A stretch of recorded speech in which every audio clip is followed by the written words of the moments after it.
Exam Hindi official में आपका स्वागत है। आइए चलते हैं हम सेट नंबर 39 की और आगे बढ़ते हैं।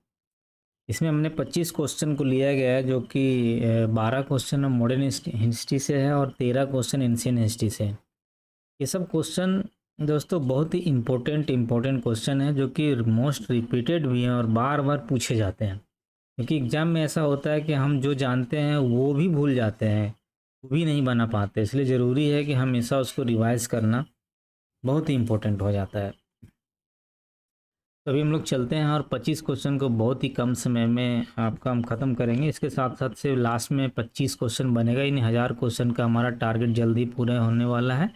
इसके साथ साथ भी हम इसका दायरा बढ़ाएंगे अभी, और अभी हम और सब्जेक्ट्स और बहुत सारे इम्पोर्टेंट चीज़ को लाएंगे। तो आगे चलते हैं। इस बार हम अभी जल्दी से इसको फिनिश करते हैं। पहला क्वेश्चन है 951 नंबर का। एक चीज़ और बता देता हूँ कि हमारा वेबसाइट है, इस पर आप विजिट करना नहीं भूलिए। यह जो एड्रेस है आप इसको डालिए, और वहाँ पर जो सेट है इसको आप आराम से बाद में भी पढ़ सकते हैं, पीडीएफ में भी उसको डाउनलोड कर सकते हैं, और इसका डिस्कशन साथ में भी दिया रहता है। तो यहाँ आप बहुत ज़रूर विजिट कीजिए। तो पहला क्वेश्चन हम लेते हैं कि एक स्टेटमेंट है जो कि किसने बोला है ये बताना है। तो स्टेटमेंट है कि 23 जनवरी 1948 को, यानी स्टेटमेंट 23 जनवरी को बोला गया है। किसने? सुभाष चंद्र बोस के लिए कहा था कि हमें उनका अनुकरण करना चाहिए, वे महान देशभक्त तथा संकीर्णताओं एवं जाति भेदभाव से मुक्त हैं। किसने कहा? तो ये महात्मा गांधी थे। जब उनको फांसी लग रहा था तो उनके महात्मा गांधी पर आरोप लगता है कि जब फांसी लग रहा था सुभाष चंद्र बोस को, तब उन्होंने कोई पैरवी नहीं की, जबकि वो बहुत ही बड़े वकील थे। साउथ अफ्रीका में जाकर उन्होंने वकालत लड़ा था दूसरे के लिए, लेकिन उन्होंने सुभाष चंद्र बोस के लिए मुकदमा नहीं लड़ा था। तो ये महात्मा गांधी का स्टेटमेंट है। वो आज जो उनका बर्थडे था, सुभाष चंद्र बोस का बर्थडे मनाने के समय उन्होंने कहा था। नेक्स्ट क्वेश्चन पर चलते हैं। निम्नलिखित में से कौन एक कथन श्यामजी कृष्ण वर्मा के विषय में असत्य है? देखिए नहीं कौन सा गलत है। अभी हम देखते हैं कि वह काठियावाड़ के निवासी थे, वह थे। उन्होंने मासिक पत्र इंडियन सोशलिस्ट प्रारंभ किया था, उन्होंने किया था। भारतीय विद्यार्थियों के लिए उन्होंने लंदन में एक छात्रावास स्थापित किया था, जिसे इंडिया हाउस कहा जाता था, ये भी किया था। इसने क्या नहीं किया था? गदर पत्र के संपादक थे, गदर पत्र नहीं। गदर पत्र के संपादक तो उधर लाला हरदयाल थे। ठीक है। गदर पार्टी जो है उसका जो संस्थापक थे, गदर पार्टी मतलब कब स्थापित? गदर पार्टी जो है ये गदर अपना मूवी नहीं, गदर पार्टी 1913 ईस्वी में सैन फ्रांसिस्को में इनकी स्थापना कौन करते हैं? ये लाला हरदयाल करते हैं, और यही लाला हरदयाल जो है पत्रिका निकालते हैं गदर। मतलब इनके साथ साथ में बरकतुल्ला थे, रामचंद्र भी थे। इसका जो है 4 भाषाओं में उन्होंने निकाला था, गुरुमुख, हिंदी, उर्दू एवं गुजराती में। एक अंक जो था पश्तो भाषा यानी पश्तूनिया भाषा में निकाला था। ये बहुत ही क्वेश्चन हमेशा रिपीटेड होते रहता है। अब श्यामजी कृष्ण वर्मा जैसे भारत स्वशासन समिति, इसका देखिए इंडियन सोशलिस्ट जो है, साथ में इसको इंडिया हाउस तो उनका छात्रावास को कहा जाता था, लेकिन इंडियन सोशलिस्ट अगर हिंदी में भी आ जाता है भारत स्वशासन समिति, तो भी आप ध्यान रखिएगा कि इन्होंने कृष्ण वर्मा जी ने इनकी स्थापना की थी, गठन के, भारत स्वशासन समिति। इसका आंसर हो गया डी, कि वह ये गलत है, बाकी सब सही है। नेक्स्ट क्वेश्चन चलते हैं। निम्नलिखित में से कौन रेगुलेटिंग एक्ट 1773 में उल्लिखित गवर्नर जनरल की परिषद का सदस्य नहीं था? अब देखिए उस समय जो पहला जो रेगुलेटिंग एक्ट आया था उसमें से कौन कौन सा उसका परिषद का सदस्य है ये पता करना पड़ेगा। तो उस समय जो थे, उस समय इनके सदस्य में थे फिलिप फ्रांसिस, ठीक है, क्लेवरिंग भी थे, मानसन भी थे, और बारवेल भी थे। ये नहीं थे। ये फिर कहाँ थे?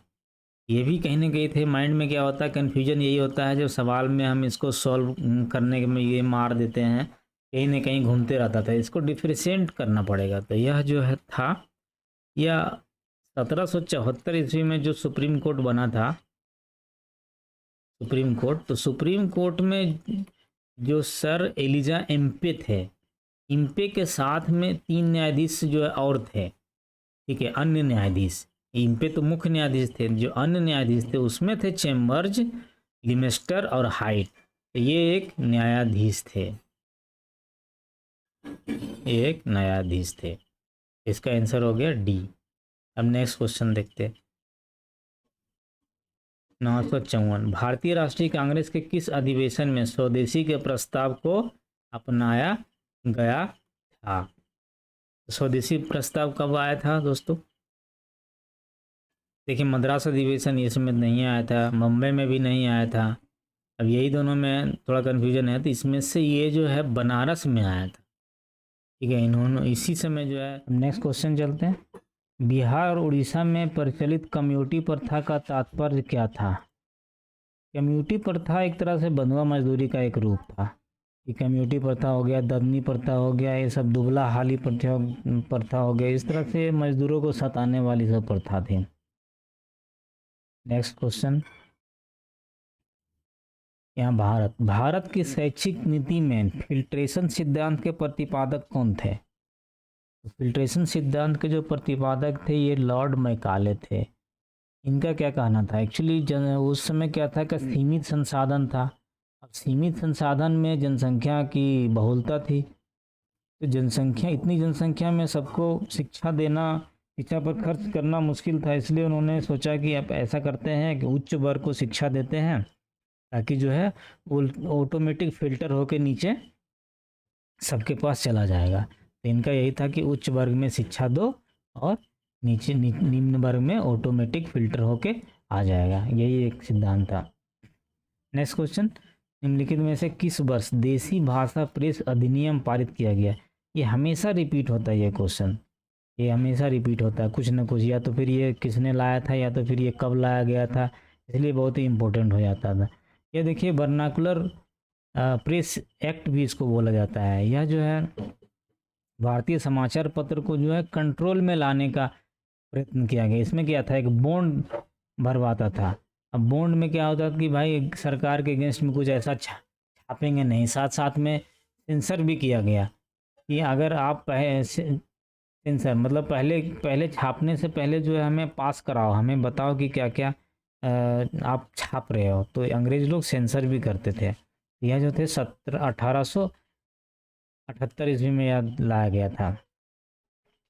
निम्नलिखित में से कौन गवर्नर जनरल अंग्रेजी के अतिरिक्त अरबी, फारसी और बंगाली भाषा का जानकार था? ये देखिए, हेस्टिंग जो था ये बहुत ही मतलब बुद्धिमान आदमी था। इसकी साहित्य में भी रुचि थी। साथ साथ में यह अरबी हो गया, फारसी हो गया, बंगाली भी जानता था, ठीक है।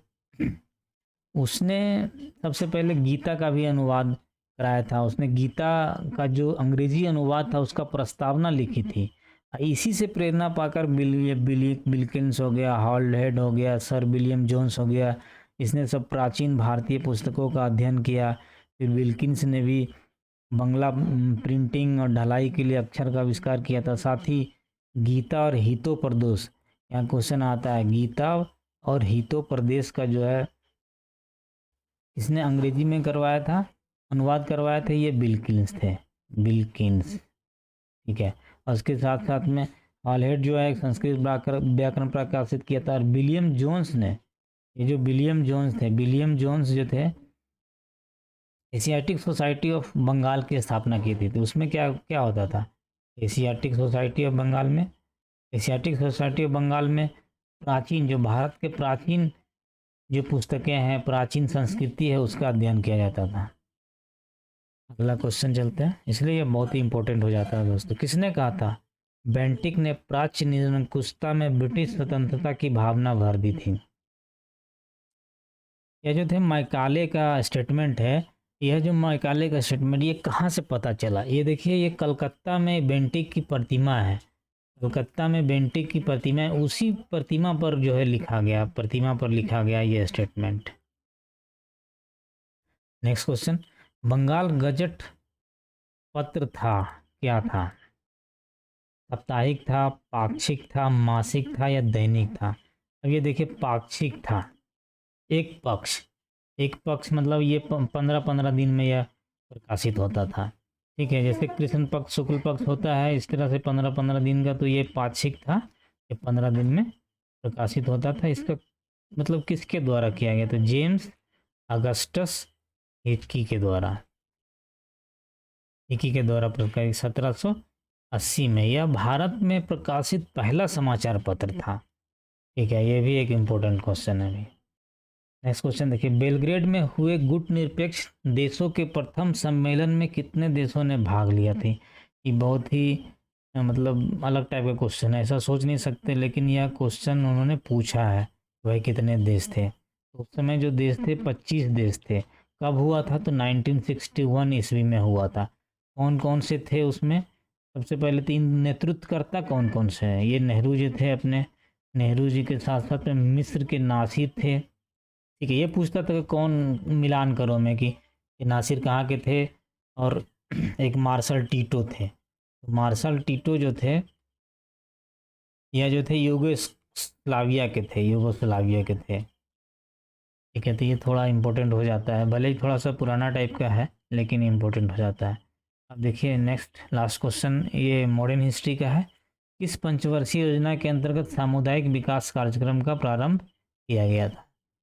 ये सामुदायिक विकास कार्यक्रम जो प्रारंभ होता है, ये फर्स्ट पंचवर्षीय योजना। पंचवर्षीय योजना एक्चुअली नेहरू जो थे, रूस के योजना से बहुत ही प्रभावित थे, वो उन्होंने वहीं से लिया था। तो 1951 से लेकर 56 के बीच में जो प्रथम पंचवर्षीय योजना होती थी, उसी में ये सामुदायिक विकास कार्यक्रम को अपनाया गया था।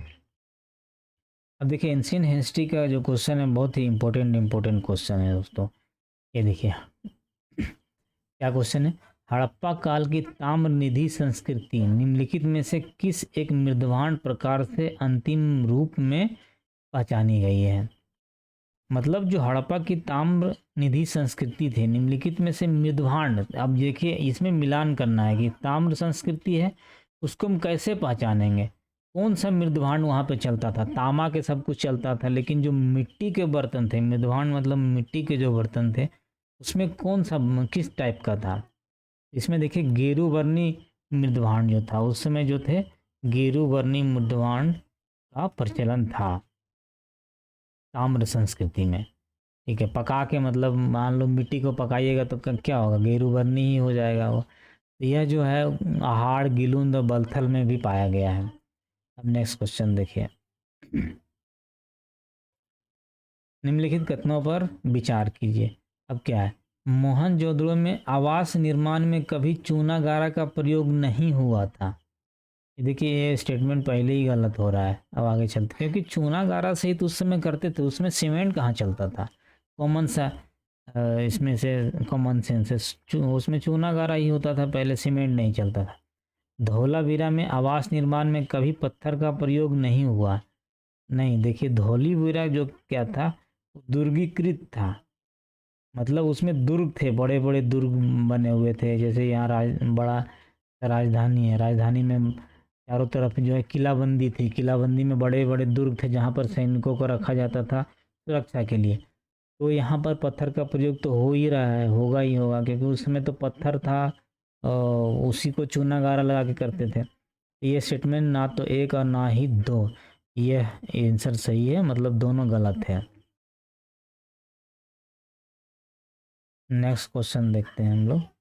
ये देखिए, सिंधु घाटी सभ्यता के संदर्भ में निम्नलिखित पशुओं पर विचार कीजिए। क्या है? पहला हो गया बैल, हाथी और गंडा। इसमें से क्या है? क्या क्वेश्चन क्या है, निम्नलिखित में से किस पशुओं की आकृतियां सिंधु मुद्राओं पर पाई जाती है? यानी जब सिंधु घाटी की सभ्यता है, उस समय जो सिक्के चलते हैं, उसमें से किस किस पशुओं की आकृति थे? तो शायद थर्ड स्टेटमेंट नहीं दिखाई दे रहा हो, अब देख लीजिए इसमें से। तो यहाँ पर देखिए तीनों थे, बैल भी था, हाथी भी था, गंडा भी था। ये तीनों जो है सिक्कों पर पाई जाती है। इसे स्टेटमेंट यहाँ पर डी सही हो जाता है, यानी 1 2 3 इसमें से एक चीज़ ध्यान दीजिएगा, जब भी घोड़ा है तो घोड़ा पर क्वेश्चन आता है। अभी बीपीएससी ने भी घोड़ा पर क्वेश्चन दिया था कि सिंधु घाटी सभ्यता में क्या पाया नहीं पाया जाता था। घोड़ा ध्यान रखिएगा, सिंधु घाटी सभ्यता में नहीं पाया जाता था। नेक्स्ट क्वेश्चन, निम्नलिखित में से वह कौन सी नदी है जिसे लोथल का गोदी क्षेत्र एक नहर के द्वारा जुड़ा हुआ है? देखिए वहाँ पर सिंधु घाटी सभ्यता में जितने भी शहर थे, वहाँ किसी न जो शहर थे, बड़े बड़े शहर थे सिंधु घाटी में, वो किसी न किसी नदी के साथ में जुड़ा हुआ था। ठीक है, जैसे हड़प्पा, हड़प्पा जो था वह रावी नदी के किनारे था। ठीक है, इसी तरह से यहाँ पर पूछ रहा है लोथल, तो लोथल जो था वो भोगवा नदी के किनारे था। लोथल था भोगवा नदी के किनारे। इसका आंसर यहाँ पर बी हो जाता है। ठीक है।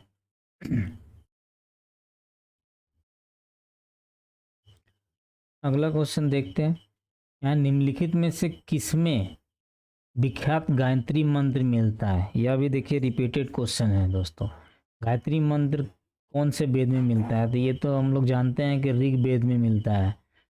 सबसे पुराना ऋग्वेद है, ऋग्वेद में ही गायत्री मंत्र मिलता है। किस मंडल में है? तो तृतीय मंडल में है। रचनाकार इसके कौन है? तो विश्वामित्र है रचनाकार। यह भी पूछा है। तो इसको क्या बोला जाता है? गायत्री क्या है? यह है प्रातःकाल की देवी माना जाता है। बोला जाता है कि सबसे प्राचीन मंत्र यही है और सबसे शक्तिशाली मंत्र भी इसे ही माना जाता है। नेक्स्ट क्वेश्चन चलते हैं। प्रसिद्ध सूक्ति तत्वमसी निम्नलिखित में से किस एक उपनिषद में मिलती है? ये तत्वमसी जो है ये छांदोग्य ये उपनिषद में मिलती है। नेक्स्ट क्वेश्चन देखते हैं। निम्नलिखित में से किस एक स्मृति में यह कथन मिलता है राजपत्र कपड़े पर अथवा ताम्र पट्टिका पर लिखे जाते थे? हाँ ये स्टेटमेंट है, लेकिन वहाँ तो लिखे जाते थे कपड़े और ताम्र पत्रिका पर। इसका आंसर है देखिए मनुस्मृति। मनुस्मृति में एक स्टेटमेंट मिलता है।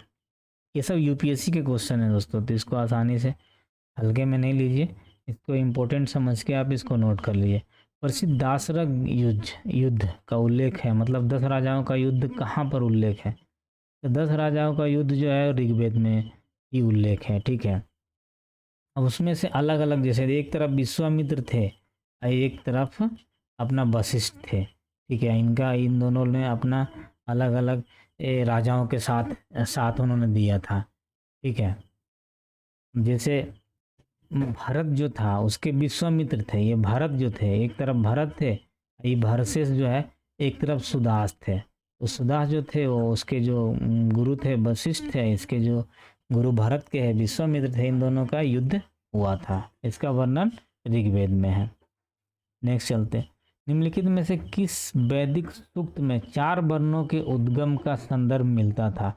इसमें 4 वर्ण, 4 वर्ण मतलब है कि देखिए धर्म, अर्थ,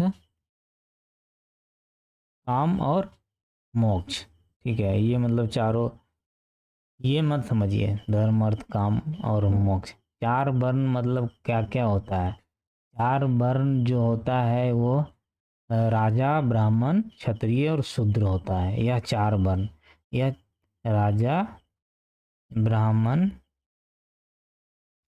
क्षत्रिय और शूद्र। ठीक है, पहले क्या था कि पहले राजा ब्राह्मण आया, किसी में क्षत्रिय का ही उल्लेख है। तो यह जो है पुरुष सूक्त में जो है 4 वर्णों के उद्गम का संदर्भ मिलता है कि चारों वर्ण उस समय एग्जिस्ट करती थी वैदिक युग में।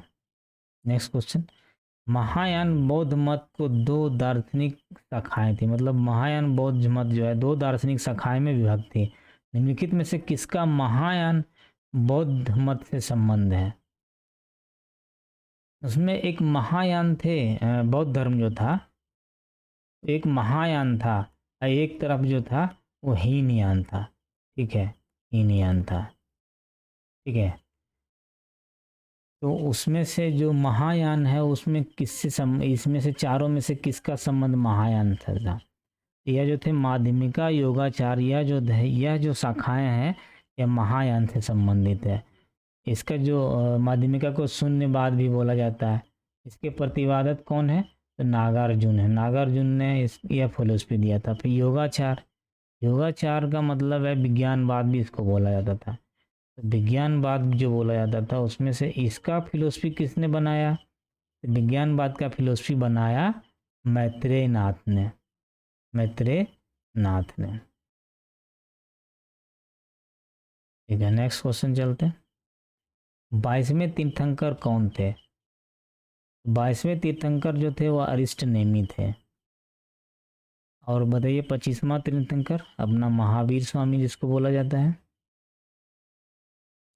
इनको अंतिम भी बोला जाता है, अंतिम तीर्थंकर महावीर को। नेक्स्ट क्वेश्चन चलते हैं।